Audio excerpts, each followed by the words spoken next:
নমস্কার বন্ধুরা, চলে এসেছি আবার একটা রেসিপি নিয়ে। আজ আমি আপনার সাথে শেয়ার করব দারুণ স্বাদে টেস্টি ঠান্ডা ঠান্ডা গন্ধরাজ লস্যি। এই রেসিপিটি করার জন্য আমার কি কি লাগবে একবার দেখে নিই। লাগবে এখানে আমার টক দই, আর নিয়েছি চিনি, পরিমাণ মতো চিনি নিয়েছি গন্ধরাজ লেবু, বিট নুন, আর লাগবে লিকুইড দুধ। চলুন এবার রেসিপিটি শুরু করি।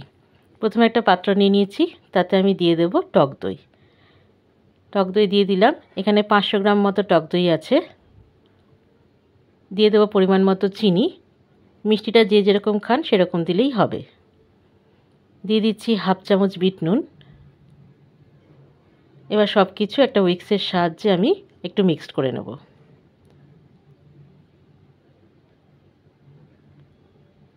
ভালো করে মিক্সড করে নিয়েছি। দেখুন দইটা বেশ স্মুথ হয়ে গেছে।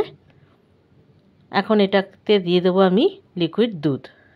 দুধটা আমি আস্তে আস্তে এটার সাথে মেশাবো, একবারে দিয়ে দেব না। আমি সম্পূর্ণ দুধটাই কিন্তু দইয়ের মধ্যে দিয়ে দিয়েছি।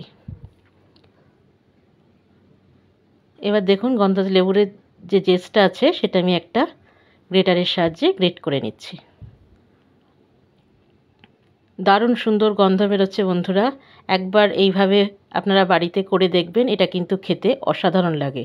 আমরা তো অনেক ধরনের লস্যি খাই, রোজ লস্যি, ম্যাঙ্গো লস্যি, স্ট্রবেরি লস্যি, কিন্তু একবার এইভাবে গন্ধরাজ লেবু দিয়ে করে দেখবেন, এটা কিন্তু খেতে দুর্দান্ত লাগে। ভালো করে আবারও মিক্সড করে নিলাম। এখন এতে দিয়ে দেব গন্ধরাজ লেবুর রস। আবারও ভালো করে মিক্সের সাহায্যে মিক্সড করে নিচ্ছি। এটা আমার তৈরি হয়ে গেছে। এখন আমি গ্লাসে সার্ভ করব।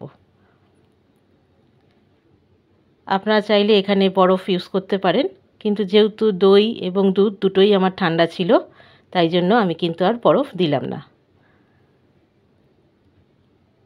লেবুর স্লাইস দিয়ে দিচ্ছি, তারপরে এর উপরে দিয়ে দেব গন্ধরাজ লেবুর জেস্ট।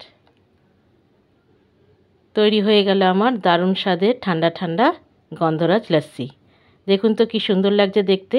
এটা দেখতে যতটা সুন্দর লাগছে, এটা খেতে কিন্তু তার থেকে অনেক বেশি ভালো। তাহলে তৈরি হয়ে গেছে আমার গন্ধরাজ লস্যি। এই রেসিপি যদি ভালো লেগে থাকে বাড়িতে অবশ্যই বানাবেন। ভালো লাগলে পরে আমাকে একটা লাইক, শেয়ার, কমেন্ট আর একটা ফলো করতে ভুলবেন না বন্ধুরা।